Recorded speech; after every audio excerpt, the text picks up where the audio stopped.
Welcome to video number 3 in my series of many videos to come, trying to help explain musical concepts. This one is about rhythm, which I'm sure for many of us, half of us is very fun, half of us is a challenge.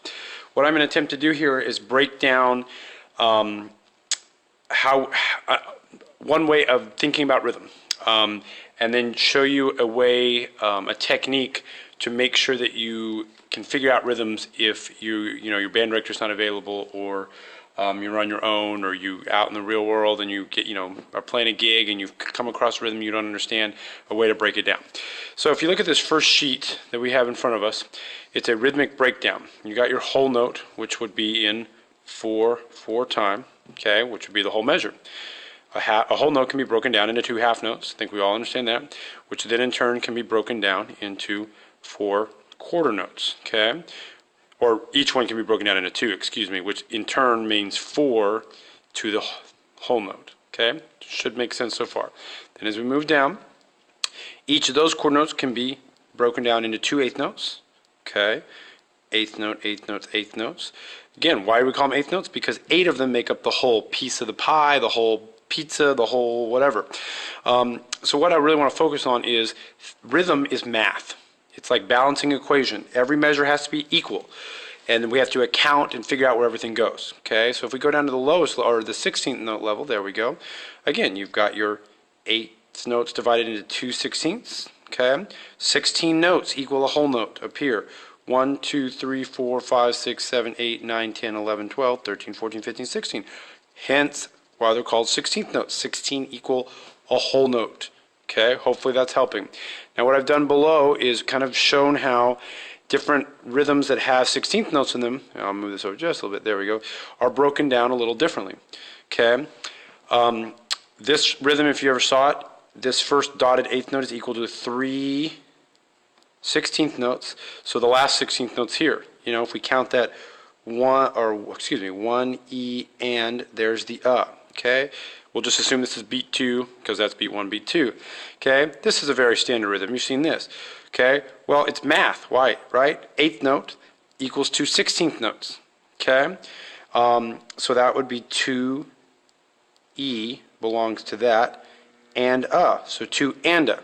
Look at beat 3. And then just to show you can see how it all has to equal. They all have to line up. If you've ever looked at a musical score, it's very fascinating because all the rhythms line up.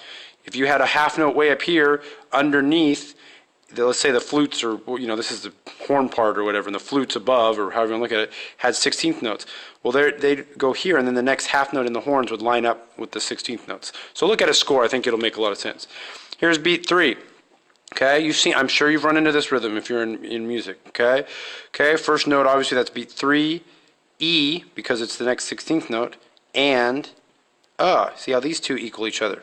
Okay, last one, which is kind of a breakdown of all the different variables of 16th note, is the 16th note on the beat 4, E, okay, which lines up, and that's that, E and a. Okay, so I think the first big concept to truly understand with rhythm is it is like math. Everything has to equal. If you want to think of it as every measure has to be a balanced equation, okay, and you have to find every piece of the whole note, okay, and find out where everything goes, make sure it equals a whole note. That's how you find rhythm. So with that said, here's what I'm going to do. I'm going to give you a strategy when you run into rhythms that should help you find rhythms, okay? Now, I'm going to move sheets. Here is a rhythm study. Very simple, okay? Let me do this. I can move down here just a bit, get a little closer. There we go. Now, this first line, I'm hoping for many of you is very, very, very, very easy, okay? Now, what I'm going to do, though, is with a ruler, or if you have a straight hand, I'm going to draw a line underneath. Okay? Hopefully, yep, you can see that line good. Okay, we're in 4/4 time, which means 4 beats in a measure. Yeah. This bottom 4 is a number that represents a quarter note. And it is telling you that every beat you hear on your tapping your foot or metronome is a quarter note. So every one of these, a quarter note is passing by. Quarter, quarter, quarter. And since we have 4 beats in the measure, okay, we'll have 4 taps for every measure. So quickly then, because hopefully this is review. Beat 1, which you would play, if this is percussion, you beat on a drum, if it's a violin, whatever, doesn't matter, you'd play beat 1. I'm going to erase this real quick so you can see a little bit better. Okay, so I would write a 1 there. That's pretty easy, above the line, and I'm going to get to why that's true. Since we have 4 quarter notes in this measure, I'm going to go ahead and assume that we could number that, simply put, right? 1, 2, 3, 4. Easy schmeezy. Okay, now this is a quarter note rest. Okay, so here's why I draw the line. To help you know when you play your instrument, whether it's tonguing or hitting a drum, that's a rest. We don't play, we don't hit anything, but I need to know that a quarter note or a quarter rest equals 1 beat. So I'm going to write 1 but below the line. Okay, that way it helps me know that that's beat 1. And since I know a quarter note fills all of beat 1, here's beat 2 above the line. See, 2, 3, 4. Pretty easy. Okay, next measure. Here is beat 1 above the line, beat 2 above the line. Rest on beat 3. So I'm going to put beat 3 below the line. Okay, then go to beat 4. Now if you look at this, because I have the quarter notes, I also can look at this visually and say 1, 2, 3, 4. I've got my whole pie, right? All 4 beats. 1, 2, 3, 4, all 4 beats. 1, 2, 3, 4, all 4 beats. Let's do this last measure. Beat 1, rest on 2 below, 3, 4. Okay, now if you followed so far to that point, I think this next thing is going to be pretty easy. I'm going to move this up just a little bit, and we're going to look at this rhythm. Draw the line with my ruler. Okay, so you could do this on your music when you need to break down rhythms. This would be a great idea for your beginning band, just as a way maybe of explaining rhythms. It's fractions, it's math. Okay, so here's where I got to be very clear. These are eighth notes. Okay, because there are eighth notes in these measures. Oh, excuse me, sorry about that. Because there are eighth notes in these measures, I need to write out and account for all the eighth notes in the measure. So there should be 8. I should write 8 symbols here. So follow quickly. Quarter note is made up of 2 eighth notes. You play on beat 1, so I put 1. But I've got to see that you know, or the student knows, that a quarter note is equal to 2 eighth notes. So below the line, because I'm not really playing again, I'm going to write and. So 1 and is now taken care of. I can visualize it. Beat 2, same thing, quarter note. You play on 2, but there's an and as part of it. They equal each other, right? Beat 2, a quarter note is equal to 2 eighth notes. So you've shown it. Now the rhythm is 3 and 4 and. So I'm going to put that above the line because I play that. See? Okay, I'm going to go quickly now because I got a lot to get through. Here is measure 2. Okay, but you can see all 1 and 2 and 3 and 4 and. So my whole piece of the pie or my whole pizza is done. Second measure. 1 and below because it equals. Now I don't play on beat 2, it's a rest, but I need to count for it. 2 and below, 3 and 4 and. Okay, next one. Rest on 1. 1 and below because that equals the quarter rest. Beat 2 play. The and of 2 I'm just putting below to make sure I mark my place if you want to think that way. Then 3 and 4 and. Okay, going quickly. 1 and 2 and rest on 3 and play on 4, rest in. Now, if you'll give me just a sec to kind of erase this so I'm not cluttering it up, but I want to show you, in my opinion, why this is really important. You can cover up now the bottom line. I'm going to do it with my ruler. Hopefully that's not too glared. And now, above the line, you have the rhythm that you play. 1, 2, 3, and 4, and 1, 3, and 4, and 2, 3, and 4, and 1, and 2, and 4. So now, if you have trouble, you've made sure the math equals each other. You got each measure is the whole pie, and now you can break it down, and then you can cover it up as a way of practicing. That's the rhythm you would play. I hope that makes sense. Now I'm going to move on quickly to something else. Okay, doing 16th notes and various things. Now these are some rhythm sheets I made. We do these at our band and stand tunes. Okay, so I took rhythms out of our stand tune. And created a rhythm sheet. Let's look at 16th notes real quick. Okay, so I'm going to look at B here. Okay, now here's the line that I've already made. So if band directors, if you're watching this, you can make your own or just have them do it on a regular manuscript paper, however you want to do it. Okay, this is the one I want maybe pay the most attention to. Okay, just like I said, if you see 16th notes, now I have to account or write all the 16th notes, which means I should have 16 symbols for every measure. Okay, here's an eighth note. Okay, and I'm assuming we all are going to think 1 E and a 2 E and a 3 and a. Some people write different things, but 1 E and a 2 E and a 3 and a. So that's beat 1. 1. Eighth note is equal to 2 16th notes. So 1 E below. Okay? Now, and go to measure 2, or beat 2, excuse me. Same rhythm, pretty easy, right? 2, E below, and This is Gonna Fly Now from Rocky, so if you know the song, you'll see why it matches up. Beat 3, 3, E, and 4, okay, eighth note, so there's E. Now I've got 2 16th notes equaling the eighth note. Now go to and, Again, double checking. 1, 2, 3, 4, 5, 6, 7, 8, 9, 10, 11, 12, 13, 14, 15, 16 symbols. My whole pizza is complete. Now, again, basically the same rhythm here as here, except for the last note. So I'm going to quickly go 1 E and 2 E and 3 E below, and now 4, and then E and is below. Again, just double checking. 1, 2, 3, 4, 5, 6, 7, 8, 9, 10, 11, 12, 13, 14, 15, 16. Done. Now let's break this rhythm down, this measure, because this is tough. Okay? Now, well, it's not that tough. It's just this can throw kids off. So here we go. 1. Beat 1. It's the first thing in the measure. Always beat 1, obviously. E, because it equals 2 16th notes equals the eighth note. E. And 2 E and Now, we've already accounted for 1 E and a, 2 E and a, so no matter what, the next thing has to be 3, and we see a rest. Hopefully we recognize it as a 16th note rest, so I'm going to put beat 3 underneath. Okay, but it's only a 16th note rest, so the next thing has to be on the E. So 3 E, and that's a 16th note as well, so this is and.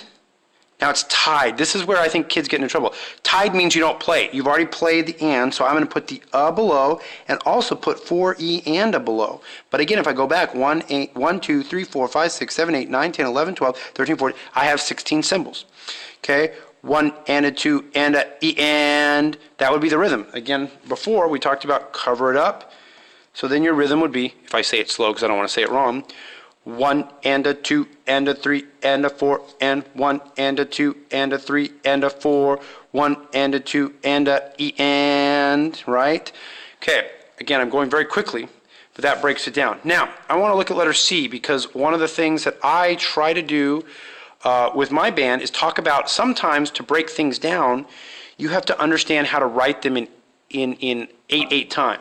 Okay, so let me go back to something real quick. Okay. Now, look at, please, my rhythmic breakdown, right? This is my level of 4/4 time, okay? Okay. Now, which also means that if I was in cut time, that'd be 2/2, okay? Excuse me, because that wouldn't be that. 4/4 time would be right here. Hopefully I didn't confuse you there. What am I saying? My point is 4/4 time means quarter note, quarter note, quarter note, quarter note, 4 quarter notes. 2/2 time would mean 2 beats.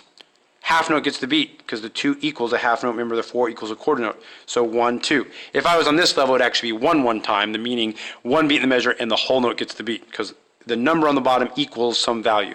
So what I'm getting at is this level, if you want to think of it as levels, is 8/8 time. Why? Because there's 1, 2, 3, 4, 5, 6, 7, 8 beats in the measure. There we go. And then right here, the 8th note gets the beat.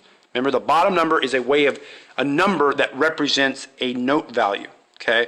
Now, why is that important? Because if we go over here to like C, let's say it's really fast, or let's say there's 16th notes or something, and you want to practice it slow. Well, that means you should also understand how to write it in 8/8 time. So I'm going to go through C here and write it not in 4/4 time, but in 8/8 time. So that means the 8th note's getting the beat. So first 8th note, beat 1, beat 2, 8th note. 2 8th notes make up a quarter note. Beat 3, beat 4 is below. Okay, but that's equal to that. This is measure beat 5, but it's a rest. Here's 6, 7, 8. Hopefully I went fast, but see, now I've got my whole pie. I've got 8 symbols, because that's how many I should have. Okay, because I'm at the 8th note level. Okay, let's go quickly here. It's basically actually the same rhythm, so let's just fill it in.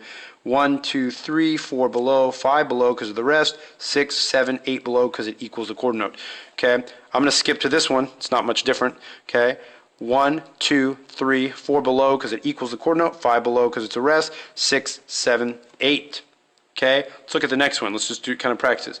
1, 2, 3, 4. I do play. Now it's tied, so that means 5 and 6 are below because it's part of the quarter note. And then 7 and 8 is a rest. Okay, so this would be 1, 2, 3, 4, rest, rest. Okay, I hope that's not too fast, but I hope that makes sense. Now let's go to cut time real quick. Okay, let's go back to this. Cut time is this level. Cut time is this 2-2 time. Because every time you tap your foot, there's a half note going. That means this will be beat 1, beat 2, which also then means that this would be the 1 and 2 and, which also means this would be 1 E and 2 E and You can't see that last section. Okay, wherever your rhythmic level is, everything below it changes, right?